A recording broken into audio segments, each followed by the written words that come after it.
at the Mapungubwe Institute for Strategic Reflection. Now, just picking up on that package, yes. I do understand that not so many people know or understand that there is actually a difference between municipal elections and national elections.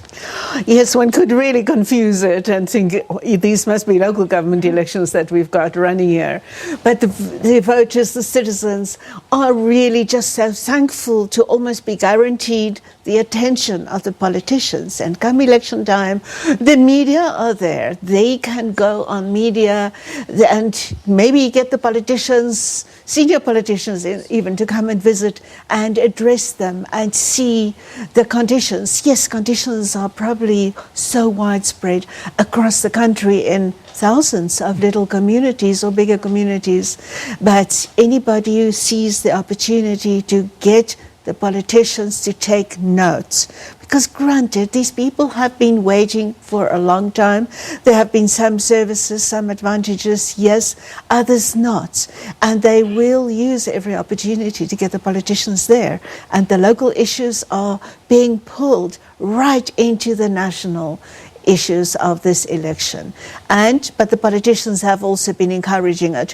When they go to the communities, we've been seeing so many of them expressing the shock, dismay, didn't know. But I really believe politicians feign that shock and dismay. They really do know that this is happening and that service delivery and seeing to the needs of citizens and voters are just not sufficient. And just a short while ago we spoke to a reporter in Polokwane. He also highlighted the issue of the stolen or the lost ballot boxes. And earlier on I spoke to the deputy chairperson of the IEC in Pretoria and I asked her if this was indeed an act of sabotage, to which she said no. What do you read into that? We do not know the real answers here, but given the context that voters are really desperate to get the attention of politicians, it could have been another measure to get the attention of politicians. But then these people would have possibly have come to the fore and said, but this is a way to get you to listen to us because you don't otherwise do it. But they probably also know they could be criminally charged for doing that. So perhaps it was an impromptu act to get attention, to put themselves in the election limelight. But it's also possible that high levels of criminality and lawlessness, but I don't think there is much value in stealing ballot boxes unless it's people who have wanted to go and redistribute the ballot boxes to politicians or political parties who want to do better. And that's where, sorry, just 1 second, and that is where the IEC, Electoral Commission, really has to be so careful because there are so many small political parties participating that are probably going to come out of this battle with very little votes and possibly with no seats in parliament or in provincial legislatures. And they could easily use these kind of instances to argue, but there have been corruption of the processes. It was not free and fair. Yeah, that was my next question to you, Prof, to say, will this not cast some aspirations, of course, on the credibility of the commission itself? I certainly think it can cast serious aspersion on the credibility of the processes. So far, South Africa has been really fortunate. There are always series of smaller complaints, normally quite modest complaints. Over the years, there have been some serious complaints, including the IFP years ago when the ANC was just taking over KwaZulu-Natal, arguing that there had been busloads of people being bussed into the province to swing the provincial result. Those were some serious claims. It was never proven. But normally the complaints are smaller ones. But with so many small parties contesting, with a contest pulling closer and more even between the political parties, it is quite possible that it can be used to cast doubt on the credibility of the whole process. Okay. Professor, South Africa has been ranking very high insofar as getting political leaders and public office bearers to account. But the issue is, getting those people who've been found on the wrong side of the law, to pay for their actions. So there's this issue of, there's been a multiplicity of views with regards to whether this is an act of accountability or getting public office bearers to account, or it's simply an obsession with the ruling party. It could really go either way. Well, I'll use the example of Democratic Alliance and the EFF. I mean, we've seen their political rallies just a couple of days ago, and they've been listing some of the ANC failures. Are they really obsessed with the ANC, or they just, it's another way of getting them to account?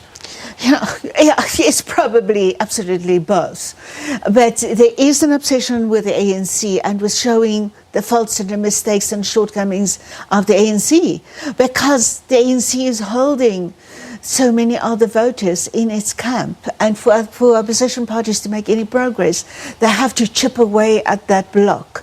And the DA has been doing it, also chipping away at usurping other political parties, smaller parties, but also eating away over the last few elections, slightly little bits of the ANC support, but together with parties like the EFF, obviously, and COPE when it was in vogue. But it is necessary to take them away from the ANC, and the opposition parties do that by exposing and revealing, emphasizing, stressing all the faults and mistakes and shortcomings of the ANC. You know, most of the pollsters or the polling agencies have been predicting a significant, well, not really significant, but a slight rise of the COPE's fortunes in the national electoral. I want to talk to you in just a moment about the opinion polls and the importance of opinion polls. But what could possibly change the fortunes around of COPE, for instance? It must be small enclaves of support here and there, pockets of support here and there. I do not think COPE has been doing well in the last number of years. And some of the pollsters even predicting that they could lose their last bit of remaining support in Parliament in this election. Remember 2 elections ago, when COPE just came after the eclipse of Mbeki and Zuma took over and COPE was formed in 2008, then it even became the official opposition in a number of the provinces. That has lapsed. They still have few representatives. But it is actually possible, despite what a little opinion poll here or there says, it is quite possible, I believe, that COPE will be losing its support.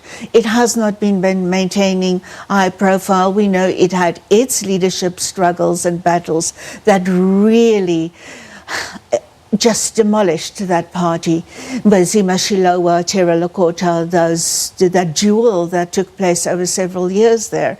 And that really destroyed that party. It has not recovered from that. Should they be taken seriously? I mean, they predicted inaccurately the outcome of the 2014 elections.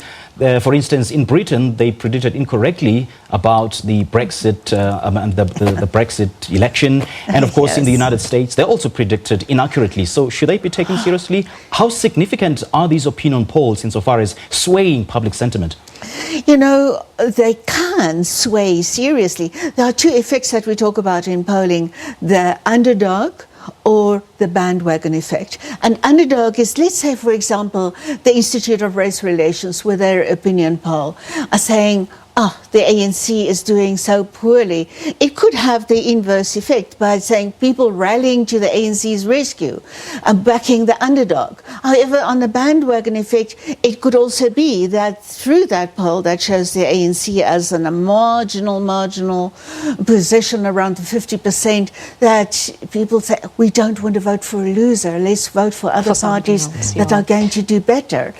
And all other polling companies can actually have ulterior motives in that. I trust that some of that there are mostly good credibility and reputation and intention. But if one knows opinion polls, one can phrase one's questions to get certain results, and at superficial level they can appear quite fine, but one can manipulate public opinion polls. And if we look at the international examples where people got things wrong, on each of them we can go and analyze the polls and the questions that were asked, methodologies that we used, and we can understand exactly why they went wrong. So it's not a problem with public opinion polls as such, but it's with specific polls getting certain things wrong. All right, Prof, we'll leave it at that. But just before we let you go, are we in for any surprises come Saturday night? If we get the election results, on Saturday, that is, and actually so many opinion polls, all possible results have been positive forecast here or there. What can be shocks? Shocks can be if the ANC suddenly slips below 50%. Yeah. There are chances that they could in Gauteng, for example, but again, the credible public opinion polls are assuring us that that will not be happening, and that ANC will be able to keep itself afloat above that 50% outright level. And nationally, it would be shocks if the ANC slips below 55%, for example. Yeah. Most of the polls forecast somewhere between 55 and 61%. But if the ANC slips below that, that would be a serious shock. If the DA loses Western Cape, that would be a shock. A shock would be, I see some people have been saying that there could even be a coalition government required in KwaZulu-Natal. I do not see that forthcoming. So it will, if there are shocks, it will be modest shocks, a lower level ones, not serious upsets, but the implications for the next election 5 years down the line, that could be severe, because there is a gradual decline in ANC hegemony, in ANC dominance. And as we move closer, inexorably closer to that 50% cut-off point, realignments and shocks will happen. Professor, before we let you go, it's been an absolutely long day for you, but there's been this disconnect between a party political leader and as well as the party. For instance, President Cyril Ramaphosa has been ranked as a very, very popular leader of the ANC, and so many people are dissatisfied with the ANC itself. So that kind of complications, how would voters in just a couple of days' time deal with it? So many voters are going to vote for Ramaphosa, the savior of the ANC. Ramaphosa, but they do not like the ANC. They only like Ramaphosa. Yeah, but they used to like the ANC, and they hope that Ramaphosa will bring back be the savior and bring back the old ANC. They would rather take that leap of faith and embrace that possibility than risk their chances on an opposition party. Some will be risking their chances of an opposition party, but yes, it's such a big, huge disconnect there. But then it had happened in the other direction too. For at least the two elections, both elections run under Zuma as leader of the ANC had been polling much better than its leader. So that disconnect had also happened in the opposite direction. We've also seen the former President Thabo Mbeki coming out to endorse President Cyril Ramaphosa as well in his campaigns. So will that be a boost for the ANC as well? I am not entirely convinced of that. Well, we've seen the DA also, Tony Leon, coming out they in had support to of the DA get as well. the previous leaders, they paraded them out, and they're always enclaves of old support. People who had gone over to COPE, for example, and had then migrated back to the ANC, they would probably like it, the fact that Thabo Mbeki was out there and campaigning for the party. The people who had backed Kgalema Motlanthe for that short interim period between the two presidents, they were first shocked when he said he couldn't vote for the party with this kind of list, and then in a few days after that, he was quoted as having quoted out of context. Well, Professor, we're definitely going to need more of you in the coming days, particularly on Saturday. That is if the election results are announced, as you say, if, not when. Yes, we had a former senior elections person, Terry Tsalane, forecasting yesterday that, predicting that perhaps Saturday will be too soon, given that there are so many parties who can lodge so many the record number of parties participating, and the ballot box being so significantly long. And it's long. The counting process is expected to take a longer time than usual. I suppose we'll say on Sunday. Let's wait and see what happens on Sunday. Prof, we'll leave it at that. Thank you so much for coming through. My pleasure. Many thanks there to Professor Susan Booysen. She is a Director of Research at the Mapungubwe Institute for Strategic Reflection, trying to really help us understand the politics towards the election.